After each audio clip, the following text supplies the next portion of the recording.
So welcome back. We have been looking into the structure of heart of Hoplobotrytis tigrinus, and we have almost completed the external structure. With respect to internal structure, we have already seen that it is formed of three chambers: the two completely divided auricles and the single ventricle. The To the right auricle is attached the sinus venosus on the dorsal side, and on the ventral side, the ventricle communicates with the truncus arteriosus towards the anterior end. Okay, so these were the the parts of the heart which we have mentioned in the previous presentation. Now, internally, if we see, we can see that this is sorry. So this one is the right auricle. Okay, so the right auricle almost continues over till here, and we have already seen that the right auricle is very large as compared with the left auricle. So this part is the left auricle. Okay, and this one, it is actually the interauricular septum which divides the left auricle from the right auricle. So the whole structure over here, it is the right auricle, right? Now this is truncus arteriosus, which is attached onto the dorsal side. So when we are taking a section along the what do you call truncus arteriosus plus the heart, this is how it is seen. Okay, if you remove the this part, the truncus arteriosus, we can see very clearly the two chambers, the left auricle and the right auricle. Okay, so here we can see the truncus arteriosus also, which is attached onto the ventral side. So this is from the ventral view. This is actually the ventral view of the heart. Okay, now the auricle and the ventricle, the left auricle and the right auricle, it opens into the ventricle by a common aperture. Okay, it is the auriculoventricular aperture, which is guarded by the auriculoventricular valve. Okay, and this auriculoventricular valve, it is kept in place with the help of chordate tendineae, or what is known as a trabeculae. You can see this; these are the chordate tendineae. Okay, so this is with respect to the structure of the heart internally. Now we can see what is actually the truncus arteriosus. We have already seen how the sinus venosus is formed, but now we can see how the truncus arteriosus is formed. Okay, now truncus arteriosus, this is the structure of the truncus arteriosus as a whole, and internally we can see it is not so simple.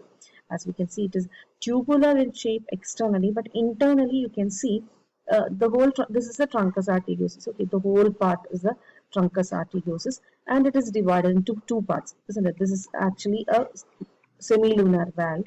This semilunar valve is actually positioned between two chambers of the truncus arteriosus. So truncus arteriosus itself is divided into two. This part is known as the you can see the conus arteriosus. The phalangium, will be seeing it in detail in the next one.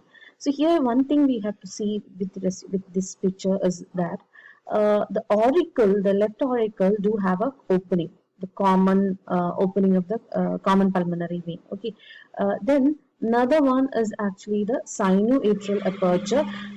Again, this aperture is also close to the interauricular septum.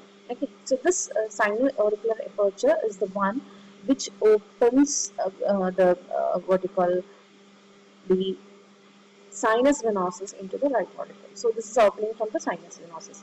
Fine, and I hope till here it is okay. Okay, now we can see the truncus arteriosus and how the blood flows from the truncus arteriosus to various parts of the body. So this is the structure of truncus arteriosus, and we can see over here the whole truncus arteriosus. It is divided into two parts. Okay, this part is actually known as the phalangium. Okay, it is known as the phalangium, or it is otherwise known as conus arteriosus. Okay, we will see in the conus arteriosus. So truncus arteriosus, it is the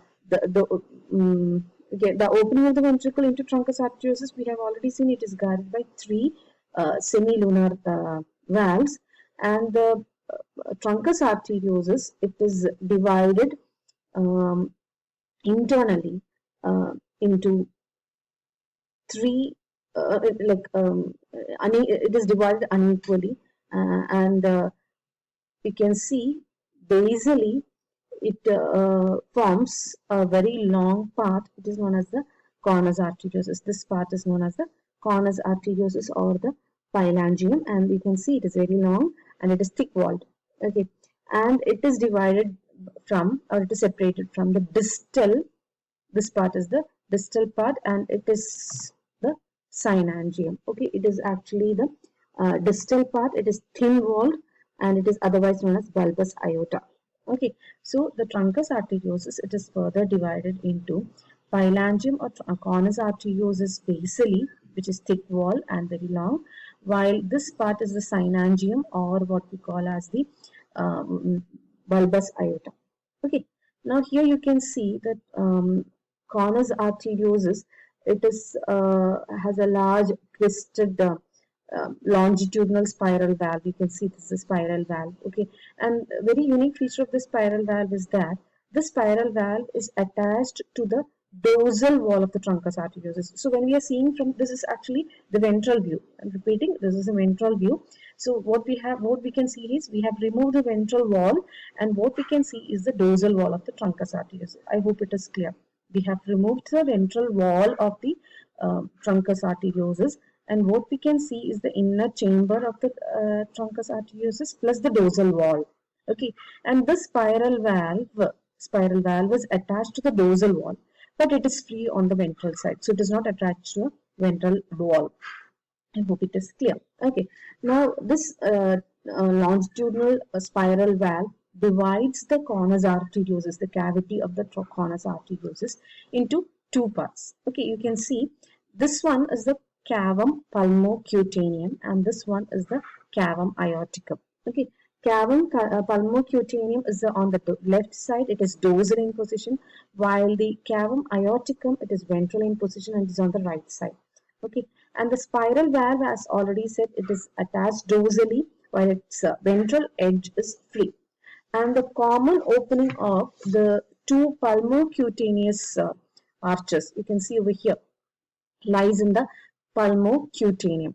And while the separate openings of the carotid and the systemic arch, you can see it lies in the synangium or the bulbous aorta. Okay, you can see over here that in even outside you can see it is a single tubular trunk, aortic trunk, isn't it? But the aortic trunk internally, you can see it is completely divided into three channels. Okay, so the distal as right and left branches or the trunks of the aortic trunk, actually it is externally visible as a single vessel, but internally each of these aortic trunk, it is made up of three separate channels. Okay, and that later it forms three separate independent arches on either side. I hope till here it is clear. Okay, now how the heart works. Okay, now that is the circulation basically. Heart is a muscular organ which constantly beats during the life under the control of nervous system. It helps to pump blood into the circulatory system. The contraction of heart is known as systole, and relaxation is known as diastole. The different chambers of the heart, it contract in a regular sequence, and the valves prevent backflow of blood. And when sinus venosus contracts, that is how here comes. Okay, so body parts, it takes blood to from the body parts, various veins collect the blood, pours into the precaval, postcaval veins. These fuse to form the sinus venosus, and when the sinus venosus fills up, it contracts, and through the sinoatrial aperture, it pours into right atrium. Okay, and this actually, it is non-oxygenated venous blood because it is coming from the body parts. Okay, at the same time, oxygenated blood from the lungs, it is taken by the pulmonary veins, the two pulmonary veins, which fuse together to form the common pulmonary vein, which opens into the left atrium. Okay, so the left atrium has got the oxygenated blood, right? And these two auricles, the right and the left auricles, they contract simultaneously, forces the blood into the ventricle, forces the blood into the ventricle through the single auriculoventricular aperture.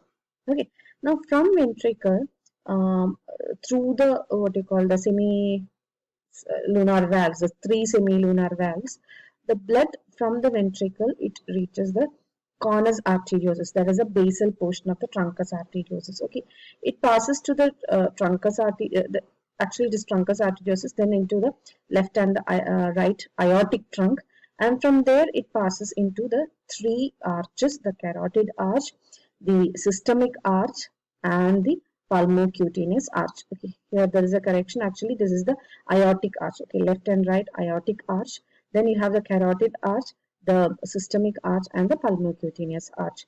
Okay, now if we see it in detail, we can see that these three arteries, it takes blood to various parts of the body. Okay, and from there, the blood is collected. Once the gaseous exchange take place, the metabolism is over. What happens? The blood is collected from various body parts through various veins, joins the precaval postcaval vein, and reaches the sinus venosus. So this is a circulation. Okay, so I hope it is clear.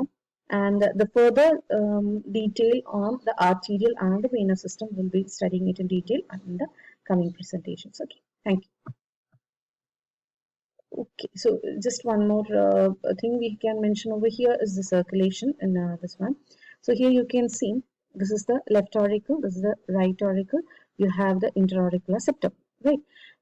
Into the left auricle receives the oxygenated blood from the pulmonary, right? Into the right auricle, blood from the sinus venosus through the what you call sinoatrial aperture. Blood from these two, this is non-oxygenated blood, isn't it? So these two blood it is poured into the ventricle. From the ventricle, it enters the, you can see the truncus arteriosus, okay, and the truncus arteriosus from there it passes into the pulmocutaneous, the systemic, and the carotid trunk. I hope the circulation is clear. Okay, with this picture. Fine. So what you have to learn here is you have to learn the structure of the heart, external as well as internal, the structure of truncus arteriosus. Well labeled diagram may be asked for your exam. Okay, fine. Thank you.